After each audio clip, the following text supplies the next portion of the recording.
সম্মানিত ভাইরা, একটু কান লাগা। বিশ্বকাপ ফুটবল খেলা যখন হয়, কোন প্লেয়ার যখন খেলার নিয়ম ভঙ্গ করে, ও যদি ম্যারাডোনাও হয় অথবা বিশ্ব সেরা স্ট্রাইকার মেসিও যদি হয় অথবা রোনালদিনো হয় অথবা রোনাল্ডো হয়, আপনারা বলুন তো দেখি, ও যতই সুন্দর করে গোল দেখ না কেন ওই গোলটা কি কবুল হয়? আরো আসতে বলেন। সম্মানিত ভাইয়েরা আমার, তাহলে কি বোঝা গেল?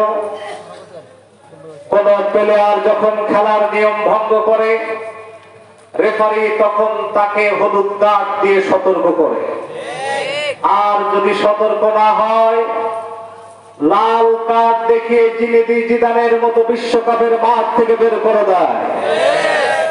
আল্লাহ তাআলা তিনটা হলুদ কার্ড দিয়েছেন। এক, করোনা। দুই, বন্যা। কিছুদিন হয়ে গেল আমফান। আমফান কি আসছিল আপনাদের? এই তো আলহামদুলিল্লাহ। করোনা, বন্যা, আমফানের মতো হলুদ কার্ড পাওয়ার পরেও যদি অত্যাচার, অনাচার, জুলুম, নির্যাতন বন্ধ না হয়, টুডে অর টুমরো, আজ হোক কাল হোক, জালিমদেরকে ফিরআউনের মতো লাল কার্ড দেখিয়ে এই জমিন থেকে বিদায় করে দিতে আমার আল্লাহর এক সেকেন্ড সময় লাগবে না, লাগবে না, লাগবে না। কথা বলে ঠিক না? সম্মানিত ভাইয়েরা আমার, করোনার পূর্ব শব্দ হলো জুলুম।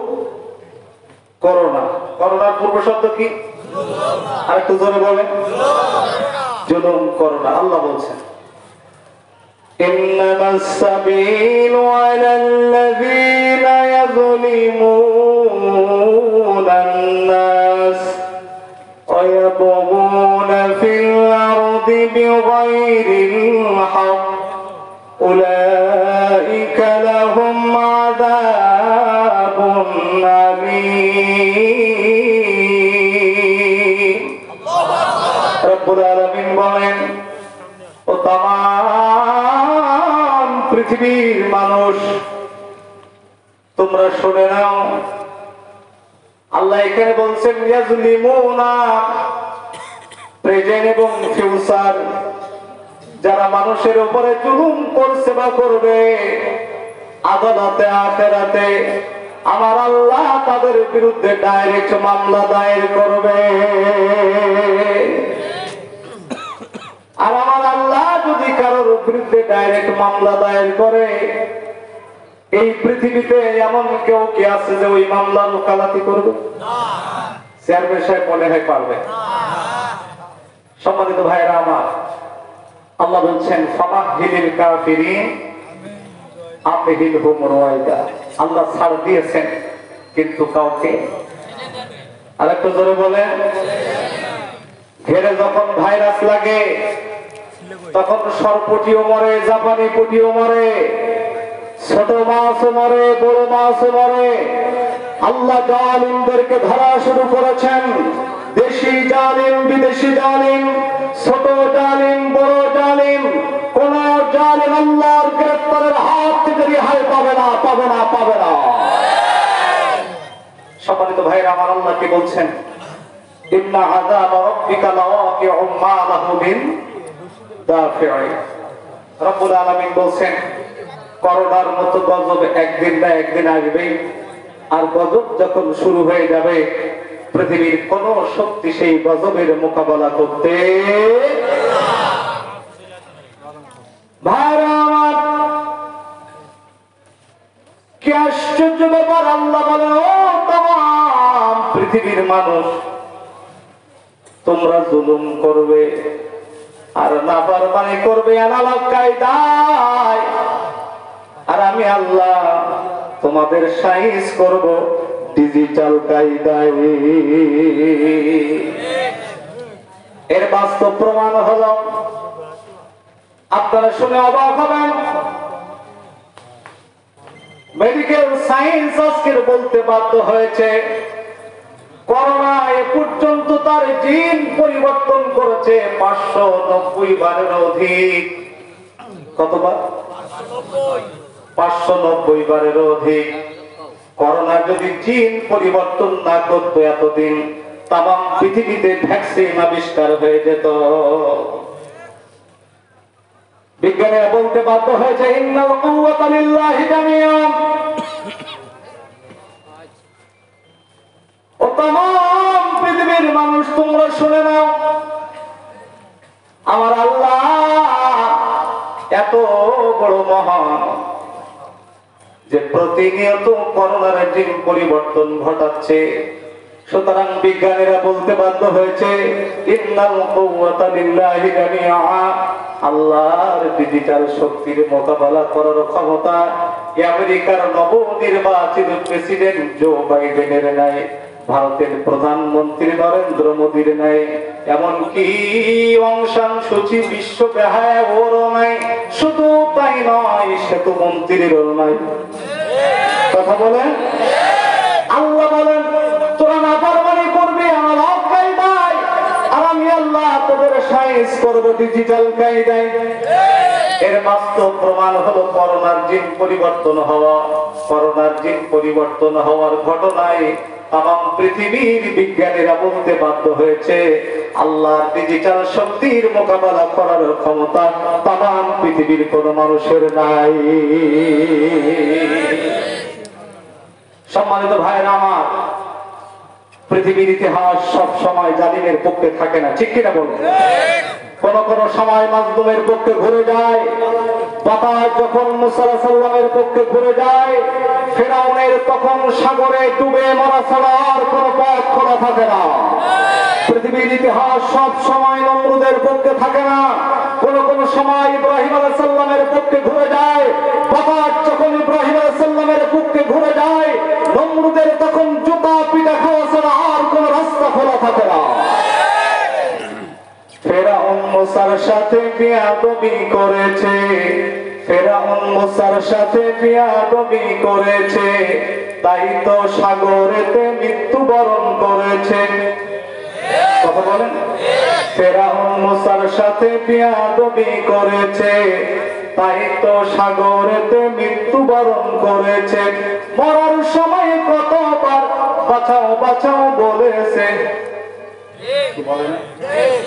মরার সময় কতবার বাঁচাও বাঁচাও বলেছে। ওরে জিবরিল আমিন তাহার মুখে কাদা ঠেলে দিয়েছে। ওরে জিবরিল আমিন তাহার মুখে কাদা ঠেলে দিয়েছে। নমরুদ খোদার সাথে বিয়াদবি করেছে, নমরুদ খোদার সাথে বিয়াদবি করেছে, তাই তো তাহার নাকে ন্যাংরা মশা ঢুকেছে। মশাই যখন কামড় দেয়, মশাই যখন কামড় দেয়, নমরুদের জুতার বাড়ির প্রয়োজন হয়। সেই জুতার বাড়িতে আবার নমরুদ মরেছে। সেই জুতার বাড়িতে আবার নমরুদ মরেছে। রাসূলের দুশমনেরা হয়ে যা সাবধান, আলেম ওলামার দুশমনেরা হয়ে যা সাবধান। আরে নইলে জুতার বাড়ি খাবি হারাবি সম্মান। আরে নইলে জুতার বাড়ি খাবি হারাবি সম্মান। আলোচনা কি চলবে? আলহামদুলিল্লাহ। সম্মানিত ভাইরা আমার, আগামীকাল পূর্ব দিগন্তে রক্তিম সূর্য উদিত হয়, এটা যেমন সত্য, এ কোরআন যদি জীবনের প্রতিটি পরতে পরতে সকল মোহনায় সকল আঙ্গিনায় আমরা পৌঁছে দিতে পারতাম, সূর্য উঠতে দেরি হতো, গোটা বিশ্বের নেতৃত্ব মুসলমানদের হাতে আসতে 1 মিনিট দেরি হতো না। এজন্য মসজিদ থেকে শুরু করে বিদ্যালয় পর্যন্ত, রান্নাঘর থেকে শুরু করে পার্লামেন্ট পর্যন্ত আল্লাহর কোরআন পৌঁছে দেওয়ার দরকার আছে না নাই? আর একটু জোরে বলেন, আছে না নাই? আমি চাই বাংলাদেশে কাঁদবে না আর কেউ তো দুঃখে। আমি চাই প্রতিটা মানুষ মিলে মিশে থাকবে সুখে। আমি চাই বাংলাদেশে কাঁদবে না আর কেউ তো দুঃখে। আমি চাই প্রতিটা মানুষ মিলে মিশে থাকবে সুখে। আমি চাই প্রাণের জন্য ঘুরবে না কেউ কারোর দ্বারে, আমি চাই কাঁদবে না কখনো কারো অনাহারে, আমি চাই প্রাণের জন্য ঘুরবে না কেউ কারোর দ্বারে, আমি চাই কাঁদবে না কখনো কারো অনাহারে, আমি চাই মাজলুমেরা ফেলবে না আর চোখের পানি, আমি চাই কোটের দ্বারে কাঁদবে না বিচারের বাণী, আমি চাই বাংলাদেশে থাকবে না আর কেউ তো দুঃখে, আমি চাই প্রতিটা মানুষ মিলে মিশে থাকবে সুখে,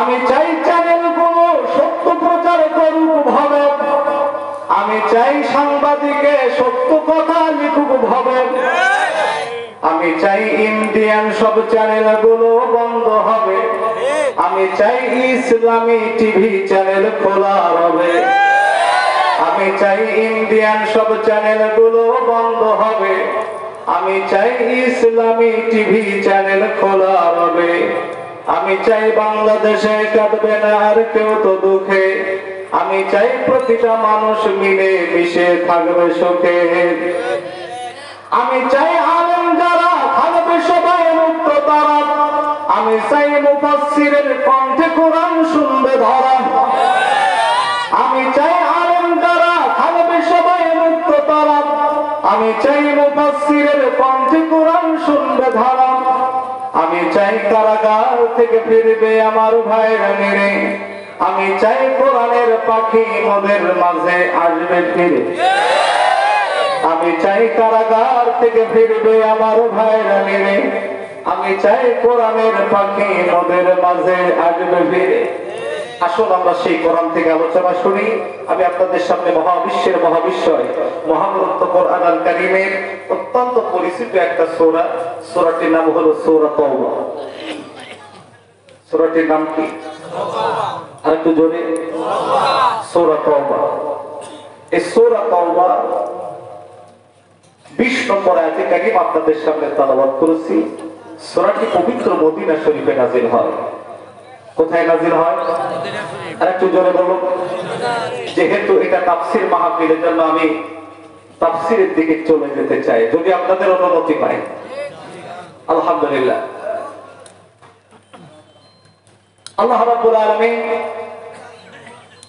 114টি সূরার প্রারম্ভে বিসমিল্লাহির রহমানির রহিম দিলে যুক্তিযুক্ত হতো, ঠিক কিনা বলেন? কিন্তু 113টি সূরার প্রারম্ভে বিসমিল্লাহ দিয়েছেন, একটি মাত্র সূরার শুরুতে তিনি বিসমিল্লাহ দেন নাই। সেই সূরাটির নাম হলো সূরা তাওবা। সেই সূরাটির নাম কি? আর একটু জোরে বলেন। আল্লাহ রাব্বুল আলামিন এই সূরার প্রারম্ভে বিসমিল্লাহ দেন নাই, এর অনেকগুলো কারণ। তার মধ্যে একটি কারণ আমি আপনাদের সামনে উপস্থাপন করতে চাই। সম্মানিত ভাইরা আমার, গভীরভাবে আমার কথাগুলো বুঝবার চেষ্টা করুন।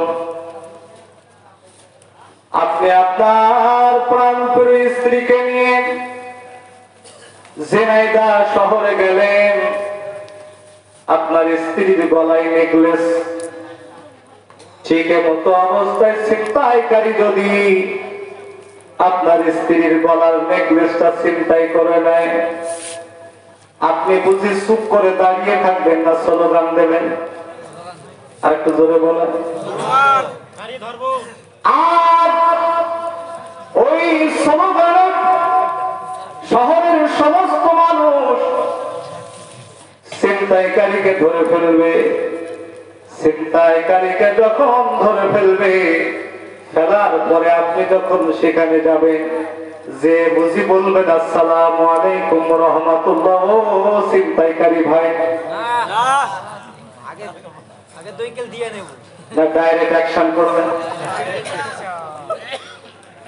কি আশ্চর্য ব্যাপার! আল্লাহ বলেন, তাম দুনিয়ার মানুষ তোমার স্ত্রীর গলার নেকলেস ছিনতাই করার কারণে তুমি ডাইরেক্ট অ্যাকশন দিলে। সালাম না দিয়ে ডাইরেক্ট অ্যাকশন তুমি দিতে পারো, আর আমি আল্লাহ সেটা দেব না। সেটা কিভাবে হতে পারে? আমি সূরা তাওবার প্রারম্ভ পূর্বে কাফির মুশরিকদের সামনে আলোচনা শুরু করেছি। তোমার স্ত্রীর গলার নেকলেস নেওয়ার কারণে তুমি যখন ডাইরেক্ট অ্যাকশন করেছো, তুমি সালাম না দিয়ে শুরু করেছো, আমিও আল্লাহ বিসমিল্লাহ না বলে কাফির মুশরিক মুনাফিকের বিরুদ্ধে ডাইরেক্ট অ্যাকশন শুরু করে দিলাম। তাহলে সূরা তাওবার প্রারম্ভে যে বিসমিল্লাহ নাই, এর অনেকগুলো কারণ, তার মধ্যে এটা একটা কারণ। প্রিয় বন্ধুরা আমার আল্লাহ তাআলা বলেন, আল্লাযীনা আমানু ওয়া হাজারু ওয়া জাহাদু ফি সাবিলিল্লাহ।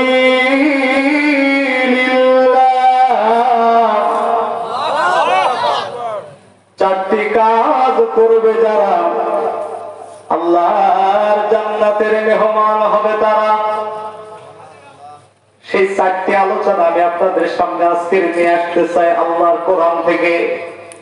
এক নম্বর হলো আল্লাযীনা আমানু, ঈমান আনবে যারা, আল্লাহর জান্নাতের মেহমান হবে তারা। সুবহানাল্লাহ, কালকে বললে ভালো হয়। সম্মানিত ভাইরা আমার, ঈমান আনতে হবে আবু বকরের মতো। কার মতো? আরো জোরে বলেন, কার মতো? আল্লাহর নবী মেরাজ থেকে এসে তিনি যখন মেরাজের বর্ণনা দিচ্ছেন, ঠিক এমন সময় আবু জেহেল ওই বক্তব্য শুনে আল্লাহর নবী জলিলুল কদর সাহাবী আবু বকরের সামনে বলছে, ও আবু বকর, মুহাম্মদ আজ থেকে 100% পাগল হয়ে গেছে, এতে কোনো সন্দেহ নাই। বলছে কেন?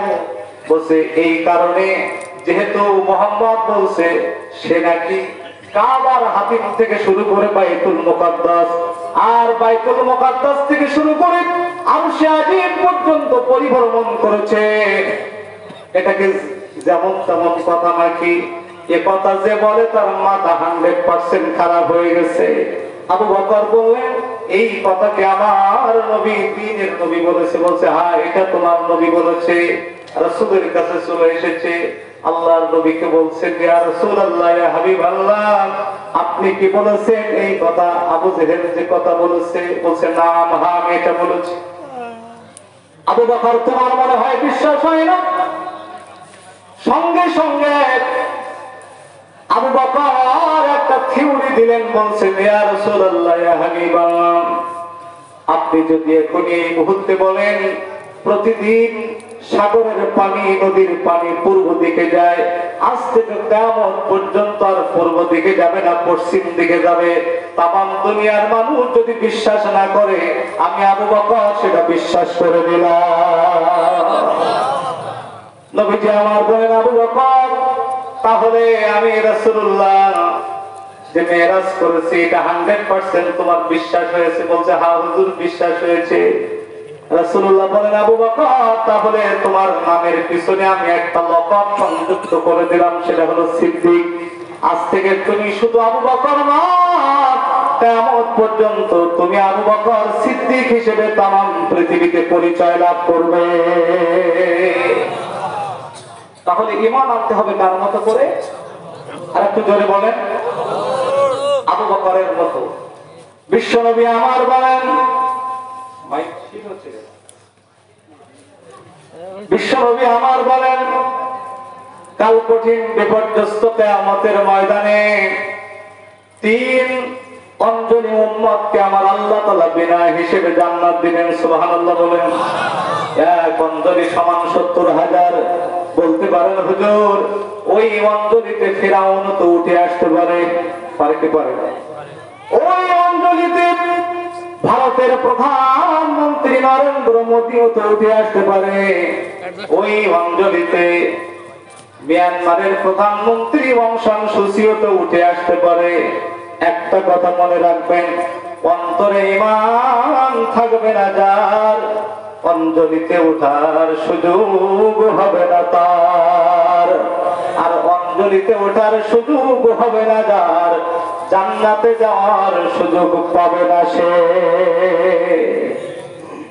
প্রিয় বন্ধুরা আমার, আল্লাহর নবী রাহমাতুল লিল আলামিন বলেন, এমন একটা যুগ আসবে, এমন একটা সময় আসবে, কাফিরান আও ইউমসি মুমিনান ওয়া ইউমসি কাফিরান। আল্লাহু আকবার বলেন।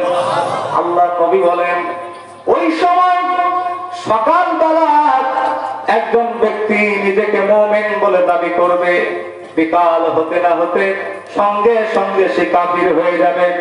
আর বিকাল বেলা কোন মানুষ নিজেকে মুমিন বলে দাবি করবে, সকাল হতে না হতেই সে ব্যক্তি কাফির হয়ে যাবে। অর্থাৎ হাই প্রেসারের রোগীদের মতো প্রেসার যেমন আপ ডাউন করতে থাকে, ঠিক তদরূপ মানুষের ঈমান আপ ডাউন করতে থাকবে। পরিস্থিতি এমন জটিল আর কঠিন হয়ে যাবে। আল্লাহর নবী বলেন পরিস্থিতি এমন কঠিন হয়ে যাবে, এমন ভয়াবহ হয়ে যাবে, একটা সিগারেটের বিনিময়ে অথবা এক কাপ চায়ের বিনিময়ে 1 সেকেন্ডের মধ্যে নিজেদের ঈমান বিক্রি করে ফেলবে। রাসূল বলছেন ইয়াবিউ দীনাহু বিআরাদিন মিনাদ দুনিয়া।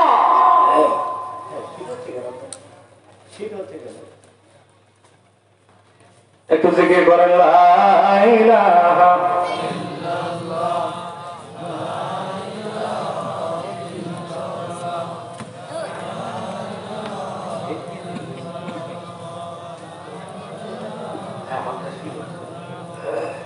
কেন কমা দে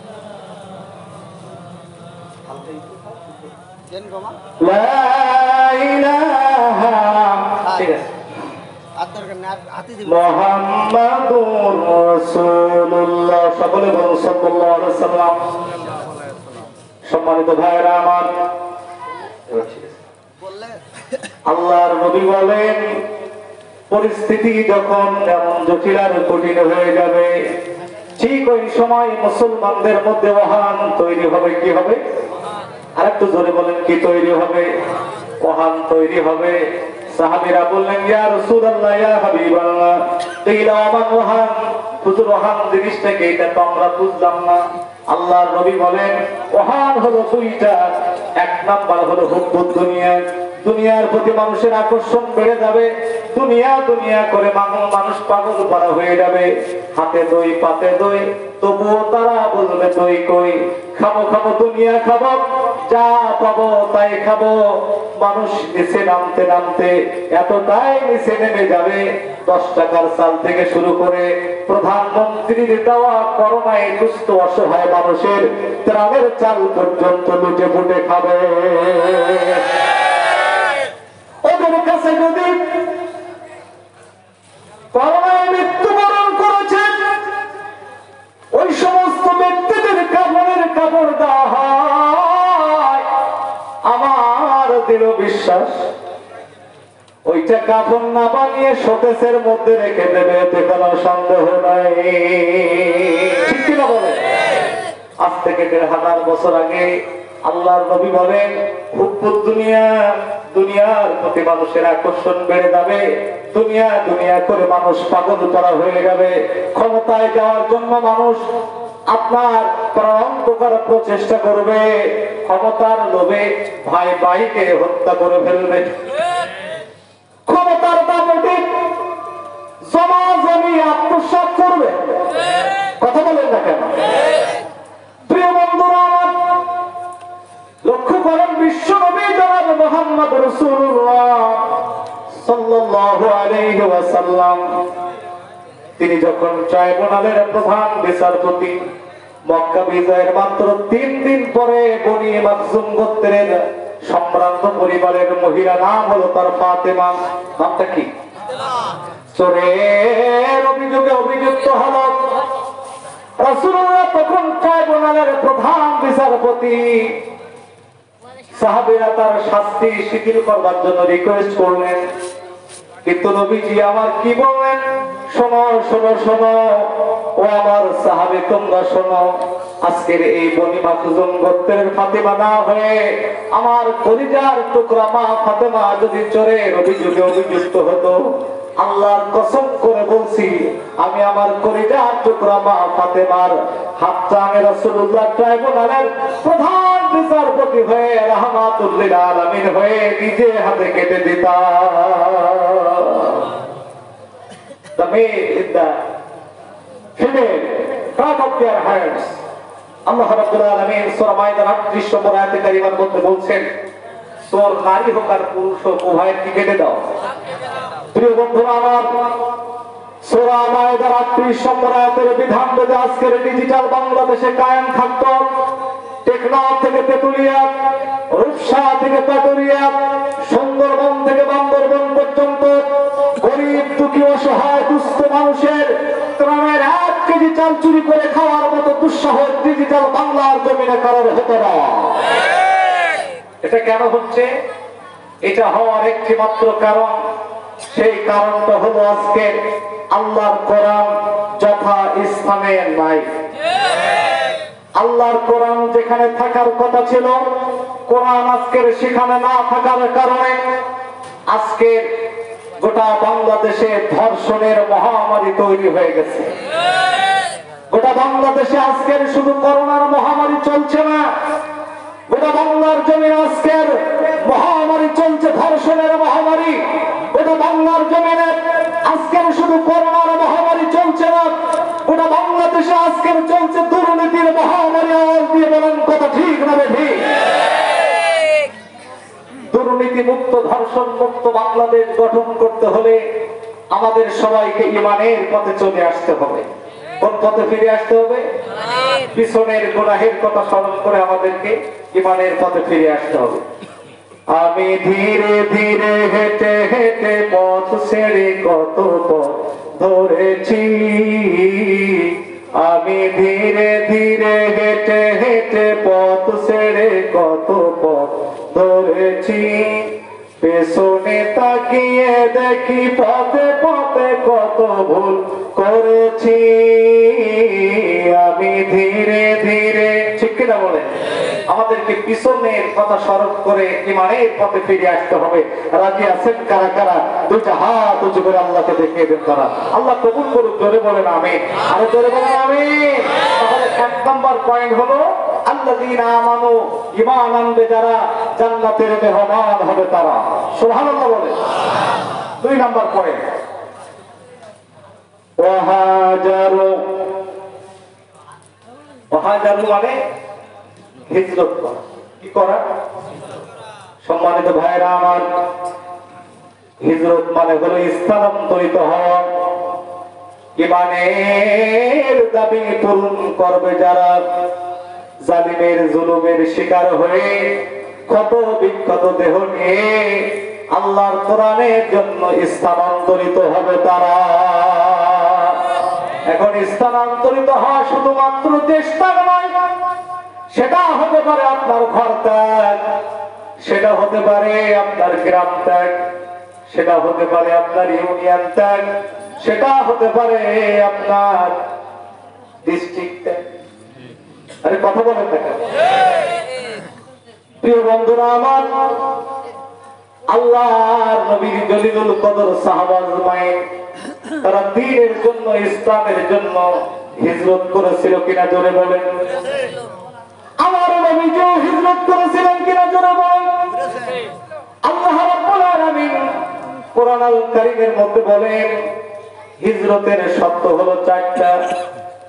1 নাম্বার হলো ফিল্লাহি, হিজরতটা হতে হবে আমার মাবুদ আল্লাহর উদ্দেশ্যে। কার উদ্দেশ্যে? ইব্রাহিম আলাইহিস সালাতু ওয়াস সালাম মিশর থেকে ফিলিস্তিনের উদ্দেশ্যে হিজরত করেছিলেন। কার উদ্দেশ্যে? আর একটু জোরে বলেন। শুধু তাই নয়, জামানার পয়গম্বর হযরত মুসা আলাইহিস সালাতু ওয়াস সালাম তিনি মিশর থেকে মাদাইনের উদ্দেশ্যে হিজরত করেছিলেন আল্লাহর উদ্দেশ্যে। তাহলে হিজরত হবে নারীর উদ্দেশ্যে নয়, হিজরত বাড়ির উদ্দেশ্যে নয়, হিজরতটা হতে হবে একমাত্র আল্লাহর উদ্দেশ্যে। প্রিয় বন্ধুরা আমার, আল্লাহর নবীর জলিলুল কদর সাহাবী আবু বকর বেছে নেয়, যুদ্ধের ময়দানের রক সৈনিক খালিদ বিন ওয়ালিদ বেছে নেয়, খাব্বাব বেছে নেয়, খুবাইব বেছে নেয়, কিন্তু তাদের উত্তরসূরি আজ পৃথিবীর বুক থেকে বিদায় নেয় নাই। রাসূলের উত্তরসূরি ফাঁসির মঞ্চে উঠতে জানে, হিজরত করতে জানে, রক্ত দিতে জানে, কিন্তু বাতিলের সঙ্গে মাথা নত করতে জানে না। অবশ্যই ফিল্লাহি, হিজরতটা হতে হবে একমাত্র আমি আল্লাহ আমার উদ্দেশ্যে। কার উদ্দেশ্যে? সম্মানিত ভাইরা আমার, হিজরতের 2 নম্বর কারণ হলো জালিমের জুলুমের শিকার হতে হবে। জালিমের, আর একটু জোরে বলেন, আমার আল্লাহ যদি শুধুমাত্র ফিল্লাহি বলতেন তাহলে আমরা জীবনে বেঁচে যেতাম। মসজিদের মধ্যে মুরগির গোশত রান্না করে, বুঝেন নি বলে, মসজিদের বারান্দায় মুরগির গোশত রান্না করে ভালো মন্দ খেয়ে আমরা জান্নাতের মেহমান হয়ে যেতে পারতাম। কিন্তু আমার আল্লাহ বলেন শুধুমাত্র ফিল্লাহি আমি আল্লাহ বলি নাই, মিন বাদি মা যুলিমু, তোমাদের 2 নাম্বার জুলুমের শিকার হতে হবে। 3 নাম্বার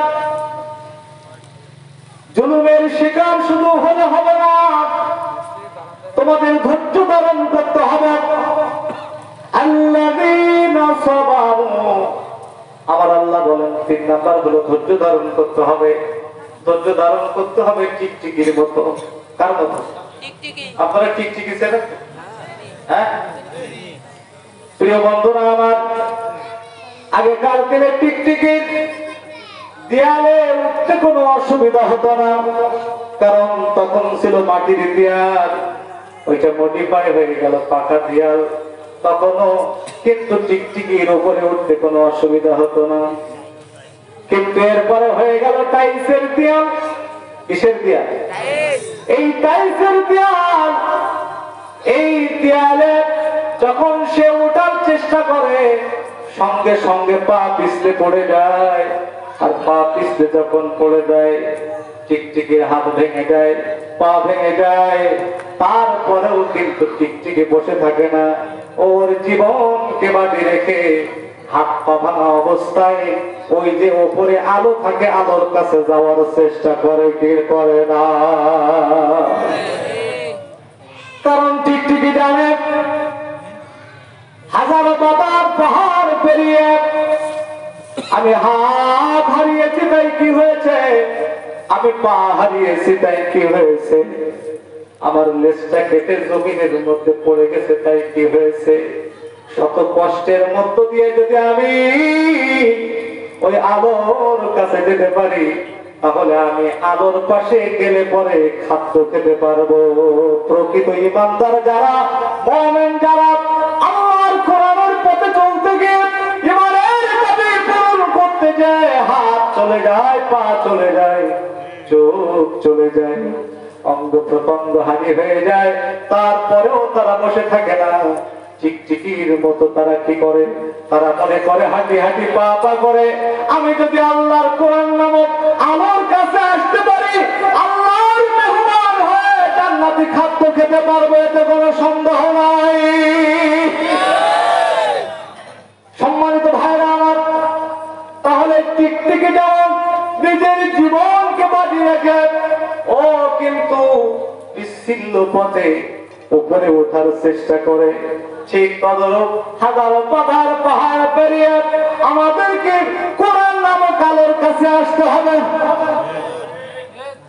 সেক্ষেত্রে আমাদের ধৈর্য ধরার দরকার আছে না নাই? এজন্য আমার আল্লাহ বলেন হিজরত করলেই হবে না, হিজরতের 3 নাম্বার শর্ত হলো টিকটিকির মতো ধৈর্য ধারণ করতে হবে। প্রিয় বন্ধুরা আমার, এবার 4র্থ নম্বর কারণ হলো, 4র্থ নম্বর কারণ হলো ওয়াতাওয়াক্কাল আলাল্লাহ,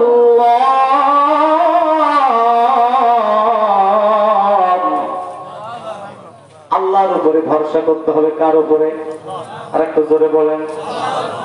প্রিয় বন্ধুরা আমার, আল্লাহর নবী বলেন আমি এমন একটি সোনালী সুন্দর সমাজ এবং রাষ্ট্র পৃথিবীর মানচিত্রে উপহার দিতে চাই, যেখানে একটি সুন্দরী সরসী নারী অলংকার পরিহিত অবস্থায় গভীর রাতের আধার ভেদ করে দূর মরুভূমি পাড়ি দিয়ে সানা থেকে হাজরামাউত তথা পৃথিবীর এক প্রান্ত থেকে আর একটা প্রান্ত পর্যন্ত অতিক্রম করবে। কোন ক্ষুদিত তরুণ যুবক তার শ্লীলতাহানি ঘটানো, গার্লস টিচিং করা, উইমেন টিচিং করা তো দূরের কথা, তার পশম পর্যন্ত স্পর্শ করতে পারবে না। চিৎকার দিয়ে বলেন আল্লাহু আকবার। নবীজি আমার যখন এই কাজের কাজী হয়ে গেলেন, বিশ্বনবী আমার এই সিদ্ধান্ত যখন উপস্থিত হলেন, সঙ্গে সঙ্গে আমার নবীকে জামালে কুবাইসের পাদদেশে শিবে আবি তালিবে জেলখানার মধ্যে আটকে রাখা হয়েছিল কিনা জোরে বলেন, আর একটু জোরে বলেন। আমার দিনের নবী রাহমাতুল লিল আলামিনকে 1 বছর 2 বছর নয়, 2 বছর 9 মাস জামালে কুবাইসের পাদদেশে শিবে আবি তালিবে আটকে রাখা হয়েছিল। ও আমার একান্ত আপনজনেরা, একটু কান লাগান, আমি আপনাদের কাছে প্রশ্ন করতে চাই, আমার দিনের নবী কি এমন অপরাধ করেছিল যার কারণে তাকে জামালে কুবাইসের পাদদেশে জেলখানার মধ্যে আটকে রাখা হয়েছিল? কারণ আছে না নাই? আর একটু জোরে বলেন, আছে না নাই? আপনারা ময়না পাখি দেখেছেন ভাই? আমি মাঝে মাঝে বলি, এই ময়না পাখি খাঁচায় বন্দি থাকে না, কাক খাঁচায় বন্দি থাকে? সম্মানিত ভাইরা আমার, আমি গভীর ভাবে ভাবতে লাগলাম, আল্লাহ, কাক খাঁচায় বন্দি থাকে না, অথচ ময়না পাখি খাঁচায় কেন বন্দি থাকে? এর কারণটা কি? ভাবতে ভাবতে ভাবতে ভাবতে প্রায় রাত 12টা বেজে গেল। অবশেষে আমি রিজাল্ট পেয়ে গেলাম, ময়না পাখি খাঁচায় বন্দি থাকে আর একটা মাত্র কারণ হলো ময়না পাখি সুললিত সুমধুর কণ্ঠে আদো আদো ভাষায় কথা বলে, তাই কথা বলে। কিন্তু কাক খাঁচায় বন্দি থাকে না, এর একটা মাত্র কারণ হলো কাকের ভাষা কর্কশ। কাকের ভাষা কি? আর একটু জোরে বলেন। কাকের ভাষা কর্কশ, কা কা করে চিৎকার দেয়, এজন্য কাকের খাঁচায় বন্দি থাকা লাগে না। সম্মানিত ভাইরা আমার, তাহলে কি বোঝা গেল? আল্লাহর কোরআন থেকে সুললিত সুমধুর কণ্ঠে কথা বলবে যারা, ময়না পাখির মতো খাঁচায় বন্দি হবে তারা। আর কাকের ভূমিকা রাখবে যারা, বুড়ো কুসু করে টান টান করে ঘুরে বেড়াবে তারা।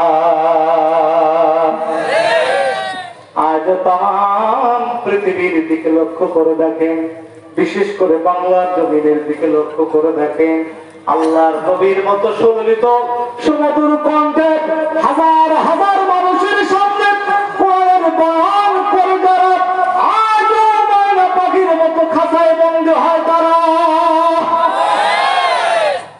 সম্মানিত ভাইরা আমার, তাহলে হিজরতের 4র্থ নম্বর অর্থ কি? আরেকটু জোরে বলেন। আল্লাহর উপরে ভরসা করতে হবে। রাসূলের বিরুদ্ধে যখন মৃত্যুর পরোয়ানা জারি করে দেওয়া হলো, আল্লাহর হাবিব সিদ্দিক আকবরকে সঙ্গে নিয়ে ওই মদিনার উদ্দেশ্যে রওনা দিলেন। গারে সওয়ার পর্বত গুহার মধ্যে যখন দিনের নবী আশ্রয় নিলেন, সঙ্গে সঙ্গে আবু বকর বললেন, ইয়া রাসূলুল্লাহ, ইয়া হাবিবাল্লাহ, ওই তো অশ্বের পদধ্বনি শোনা যায়, আর বুঝি আমাদের রেহাই নেই। আল্লাহর নবী বলেন, লা তাহজান ইন্নাল্লাহা মা'ানা। আবু বকর, চিন্তা করো না, কারণ আমি আর তুমি শুধু এই গুহার মধ্যে নয়, আল্লাহ আমাদের সঙ্গে আছে। সুবহানাল্লাহ। সম্মানিত ভাইরা আমার, তাহলে ঈমান আনবে যারা, ঈমানের দাবি পূরণ করবে যারা, জালিমের জুলুমের শিকার হয়ে হিজরত করবে তারা। এখন হিজরত যারা করবে না তাদের দায়িত্ব আছে না নাই? তাদের দায়িত্ব হলো হিজরতকারীদের সহযোগিতা করা। কি করে? আচ্ছা আপনারা বলুন তো দেখি, সবাই কি মুহাজির ছিল না আনসারও ছিল? আনসারও ছিল। কিছু সংখ্যক মুহাজির ছিল আর কিছু সংখ্যক আনসার ছিল। আনসারের কাজ কি? সহযোগিতা করা। আনসারের কাজ কি? সমর্থন করা। আনসারের কাজ কি? সাপোর্ট দেওয়া। ঠিক কিনা বল? সম্মানিত ভাইয়েরা আমার, নির্যাতন নিপীড়ন যখন বেড়ে গেল, সূরা কাহাফ তখন নাজিল হয়ে গেল। আর সূরা কাহাফ যখন নাজিল হয়, 70,000 রহমতের ফেরেশতা আসমান থেকে নাজিল হয়ে যায়। একবার জোরে জোরে বলুন সুবহানাল্লাহ, আর জোরে বলুন সুবহানাল্লাহ। সূরা কাহাফের মধ্যে আল্লাহ রাব্বুল আলামিন বলেন, ইন্নাহুম ফিতয়াতুন আমানু বিরাব্বিহিম। কয়েকজন যুবক, অর্থাৎ তাফসীরে বাইজাবির মধ্যে শেষে 7 জন যুবক। বলেন কয়জন যুবক? 7 জন যুবক তারা আল্লাহর উপর ঈমান আনলো। ঈমান আনার পরে এই সংবাদ আফসোস নগরীর চতুর্দিকে ছড়িয়ে পড়ল। জানেন বাচ্চা, তার নাম ছিল দাকিয়ানুস। এই দাকিয়ানুস বাচ্চা ওই 7 জন যুবকদেরকে অ্যারেস্ট করে রাজদরবারে নিয়ে হাজির করলো। রাজদরবারে আনার পরে বলছে, তোমাদের রবকে? সঙ্গে সঙ্গে 7 জন যুবক বলল, ফাকালু রাব্বুনা রাব্বুস সামাওয়াতি ওয়াল আরদ। আমাদের রব হলেন তিনি আসমান আর জমিনের মালিক হলেন। তার হুকুম ছাড়া আর কারোর হুকুম চলবে না। এ কথা যখনই বলেছে, জানেন বাচ্চাটা কেমন বলছে, তোমরা হলে বয়সে নবীন, আর আমি হলাম বয়সে প্রবীণ। 3 দিন সময় দিলাম। কয়দিন? আরেকটু জোরে বলেন। 3 দিনের ভেতরে যদি তোমরা ঈমান ত্যাগ না করো, ইসলাম যদি তোমরা ত্যাগ না করো, দিন থেকে যদি তোমরা বিরত না হও, তাহলে এর যুবকুম পাথর মেরে তোমাদেরকে দুনিয়া থেকে বিদায় করে দেওয়া হবে। জোরে জোরে বলেন নাউযুবিল্লাহ। সম্মানিত ভাইরা আমার, এবার 7 জন যুবক পড়ে গেলেন বেকায়দায়। একদিন গেল, 2 দিন গেল। সূরা কাহাফের মধ্যে আমার আল্লাহ তাআলা বলছেন, 3য় রাতে তারা সিদ্ধান্ত নিল, এই ভূখণ্ডে থাকা আমাদের আর চলবে না, এখান থেকে আমাদেরকে বিদায় নিতে হবে।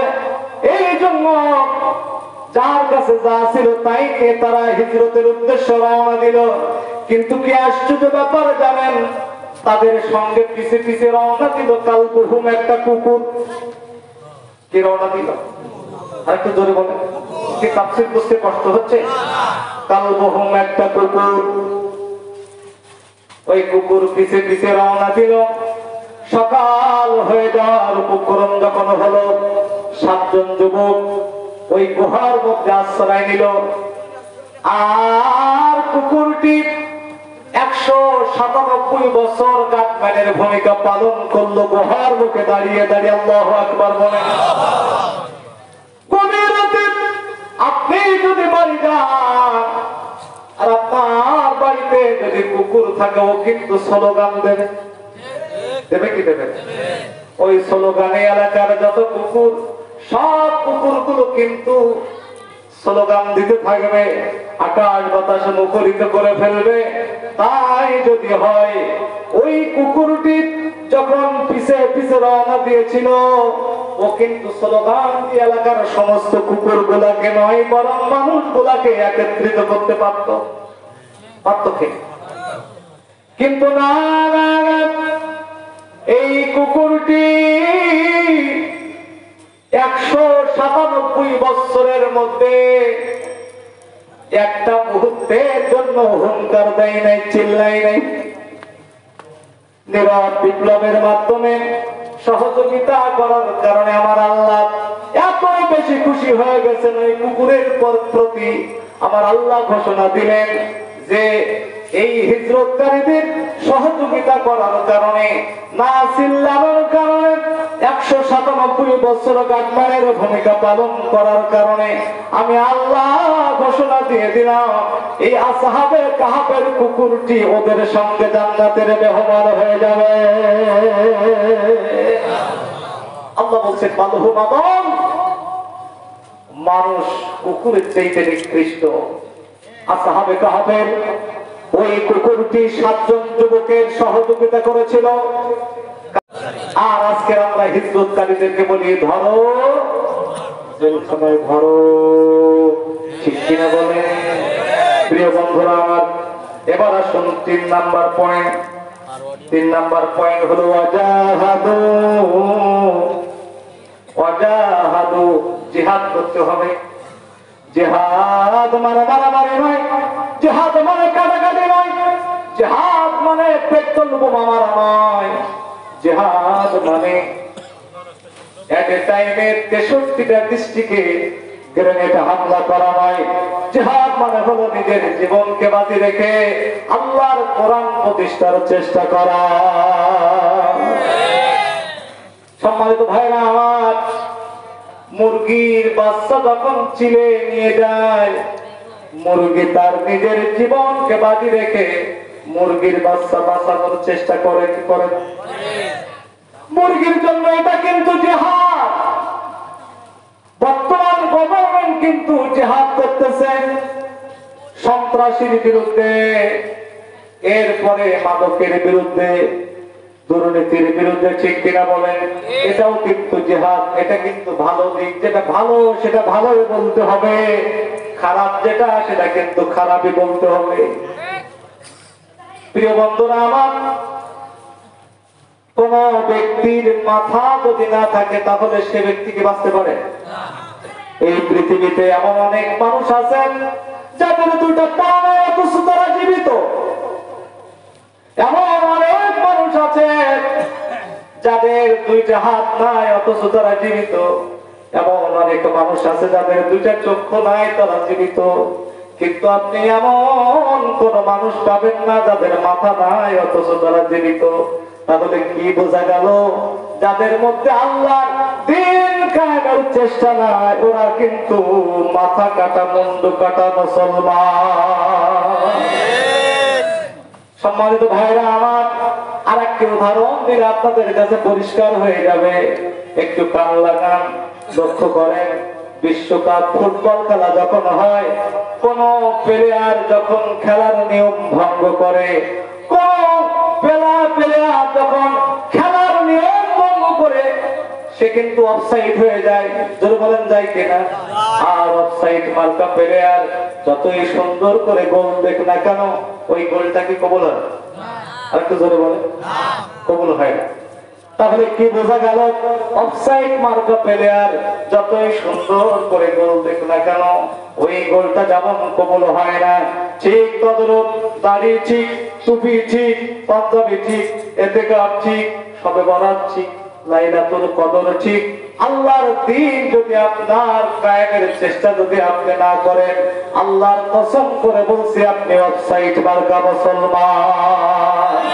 আর অফসাইড মার্কা মুসলমান হয় আপনি যতই সুন্দর করে নামাজ পড়ুন, যতই সুন্দর করে রোজা রাখুন, অফসাইড মার্কা প্লেয়ার যতই সুন্দর করে গোল দেখ না কেন, ওই গোলটা যেমন কবুল হয় না, অফসাইড মার্কা মুসলমানের ইবাদত আল্লাহর দরবারে কবুল হবে না। অফসাইড মার্কা মুসলমান আমাদের সমাজ এবং রাষ্ট্রে আছে না নাই? আর একটু জোরে বলুন, আছে না নাই?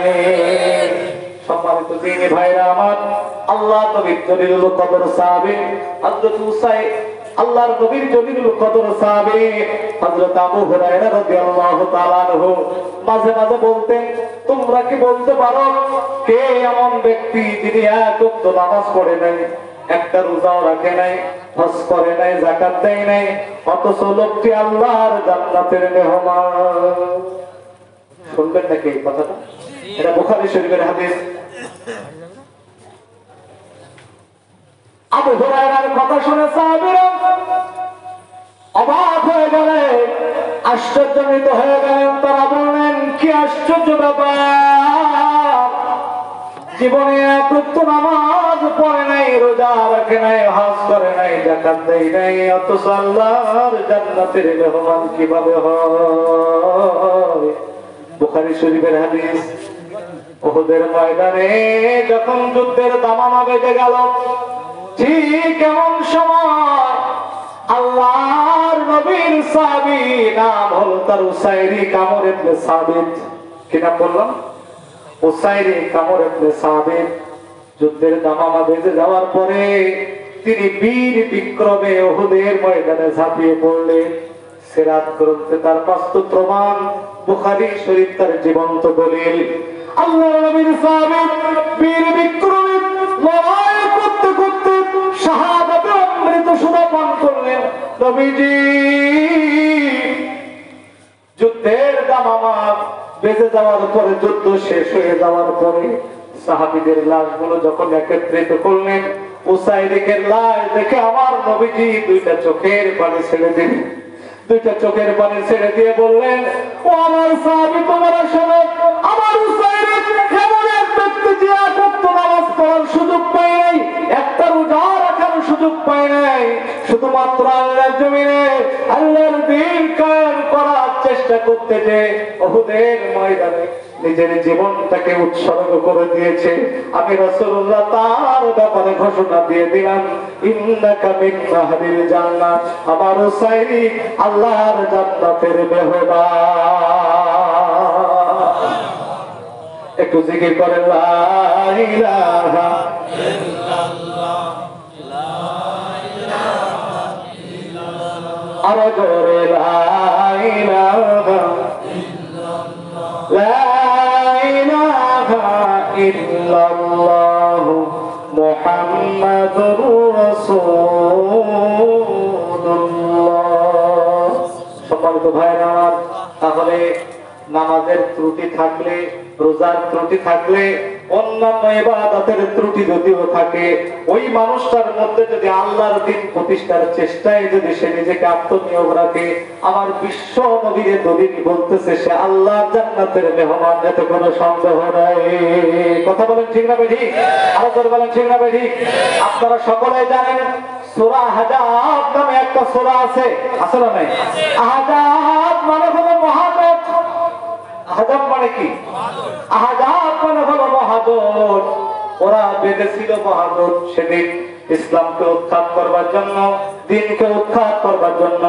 ইহুদি, খ্রিস্টান, মুশরিক, রোম, পারস্য, সিরিয়া সকলে মিলে যখন ওরা বেঁধেছিল মহাজোট, ওই মহাজোটের মোকাবেলায় আখিরি জামানার পয়গম্বর বিশ্বনবী রাহমাতুল লিল আলামিন সালমান ফারসির পরামর্শ ক্রমে খন্ড খননের কাজে রাসূলুল্লাহ নিজেকে আত্মনিয়োগ রাখলেন। 3000 সাহাবী খন্ড খনন করতেছেন। ঠিক এমন সময় সাহাবীরা সুরভিত সুমধুর কণ্ঠে একটা গান গেয়েছিল, আমার সঙ্গে পড়েন, লাহানুল্লাযী বায়াউ মুহাম্মাদান। ও তাম দুনিয়ার মানুষ তোমরা সকলেই শুনে নাও, ও তাম পৃথিবীর মানুষ তোমরা শুনে নাও, আমরা বিশ্ব নবীর হাতে হাত রেখে আমরা শপথ করেছি, আমরা আল্লাহর জমিনে আল্লাহর দ্বীন প্রতিষ্ঠার জন্য চেষ্টা করব। এটা 3 দিনের জন্য নয়, 40 দিনের জন্য নয়, 3 চিল্লা নয়, মা বাকিনা আবাদা, এই জীবন থাকবে যতদিন, এই জিহাদ চলবে ততদিন। ঠিক কিনা বলেন?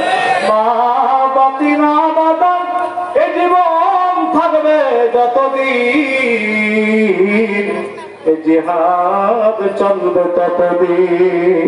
তাহলে আমার আল্লাহ বলেন, আল্লাযীনা আমানু, যারা ঈমান আনবে, আর 2 নাম্বার হলো ঈমানের দাবি পূরণ করে যারা হিজরত করবে, আর হিজরত করার পরেও যারা প্রাণান্তকার প্রচেষ্টা করবে আল্লাহর দ্বীন প্রতিষ্ঠার জন্য, আমি আল্লাহ বলছি তারা জান্নাতের মেহমান হয়ে যাবে।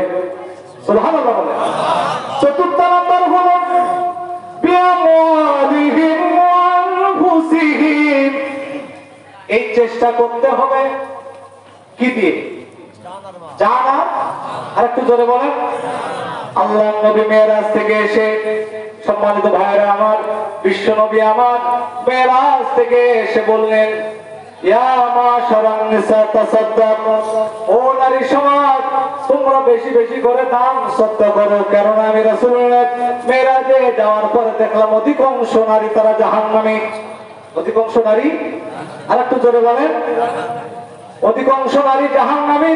নারীরা জাহান্নামে যাবে অনেকগুলো কারণে, তার মধ্যে একটা কারণ হলো বেপরদায় থাকার কারণে। কথা বলেন না কেন? আচ্ছা, আপনারা লক্ষ্য করে দেখেছেন ইঁদুর কোথায় থাকে বলেন তো দেখি? আর একটু জোরে বলেন। কি আমার কথা রাগ করতেছেন আপনারা? ইঁদুর থাকে গর্তের মধ্যে আর বিড়াল থাকে কিন্তু গর্তের মুখে। আমার মা বোনেরা এখন বলতে চায় থাকবো না তো বদ্ধ ঘরে, দেখবো এবার জগৎটারে কেমন করে ঘুরছে মানুষ যুগান্তরের ঘূর্ণি পাকে, ঠিক কিনা বলেন?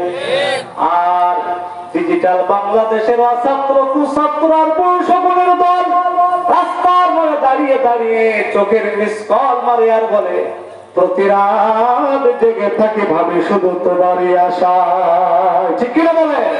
সম্মানিত ভাইরা আমার, তাহলে আমার দেশের মা বোনেরা আজকে ধর্ষণের শিকার হচ্ছে, এর যতগুলো কারণ তার মধ্যে একটি কারণ হলো তারা আজকের পর্দার বিধান মানছে না।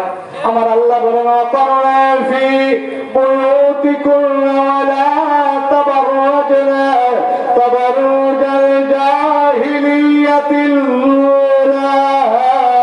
আল্লাহু আকবার। আল্লাহ বলেন নারী সমাজ তোমরা যখন বাহিরে আসবে পর্দার বিধান মেনেই তোমরা বাহিরে আসবে, এটা হলো তোমাদের উপরে ফরজ। এটা কি? আর শুধু এ ফরজ মানলে হবে না, দিনের ফরজের মধ্যে উল্লেখযোগ্য ফরজ হলো আল্লাহর জমিনে আল্লাহর দিন কায়েমের জন্য তোমাদের অর্থ আল্লাহর পথে ব্যয় করতে হবে। তামাম বাংলাদেশের মা বোনেরা আজকের পরকীয়া প্রেমে লিপ্ত হয়ে যাচ্ছে। এর একটি মাত্র কারণ আমি খুঁজে পেলাম, সেটা হলো মোবাইল ফোন। কি ফোন? মোবাইলে বলছে হ্যালো, আর সঙ্গে সঙ্গে আমার মা বোনেরা বলছে খবর বলো। আজকের কথা বলা বলি কালকে চলে যায় সাতক্ষীরায় মন্টু মিয়ার বাগান বাড়ি। সেখানে যাওয়ার পরে দেখবেন তারা এমন ভাবে বসে থাকে যেন ওদের কাছে 12 মাসই ভাদ্র মাস। ও আমার ভাইরা, আমার কথাগুলো একটু বোঝার চেষ্টা করুন। আমার দেশের বাপেরা এবং মায়েরা যতই সুন্দর জায়গায় বিয়ে দেখে না কেন, ওদের কিন্তু ভালো লাগে না। ওরা কিন্তু ওই মোবাইলে কন্টাক্ট করে পরকীয়া প্রেমে লিপ্ত হয়। অন্যের সন্তান পেটে ধারণ করে নিজের সন্তান বলে ডেলিভারি দেয়। এমন মা বোন আমার মনে হয় ঝিনাইদহে আছে। আর একটু জোরে বলেন আছে। এজন্য আমি মাঝে মাঝে বলি, ও মা পড়ো না কোরআন, তুমি বোঝো না কোরআন, শোনো না কোরআন, তুমি মানো না কোরআন। পড়েছো ইংলিশ মিডিয়ামে, পড়েছো ইংলিশ মিডিয়ামে, বাবারে ডাকো তাই ড্যাডি নামে। সরি সরি বললে কি আর কবরেতে পাবে আসান।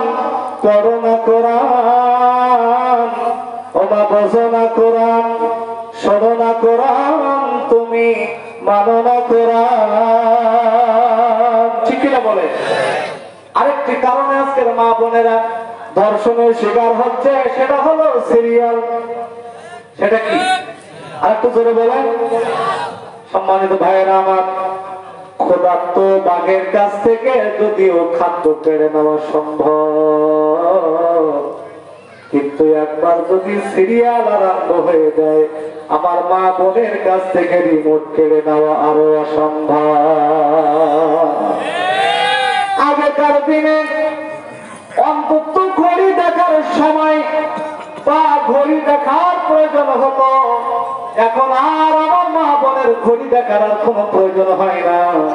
সিরিয়ালের আওয়াজ শুনেই বলতে পারে এখন কয়টা বাজে, অটোমেটিক্যাল ভাবে তারা কিন্তু বলতে পারে। কারণ কি? তারা সিরিয়ালের নেশায় আজকের পাগল করা হয়েছে। সিরিয়াল করে আজকের পাগল করা হয়েছে। এজন্য আমি আমার মা বোনদেরকে বলতে চাই, আমার মা বোনেরা, আপনাদেরকে কোরআন মুখী হতে হবে, দ্বীন মুখী হতে হবে, ইসলাম মুখী হতে হবে। যদি আপনারা হতে পারেন, দুনিয়া এবং আখিরাত আপনাদের জন্য সফলতা বয়ে আনবে। এছাড়া জান্নাতে যাওয়ার কোনো গ্যারান্টি কিন্তু আপনাদের নাই।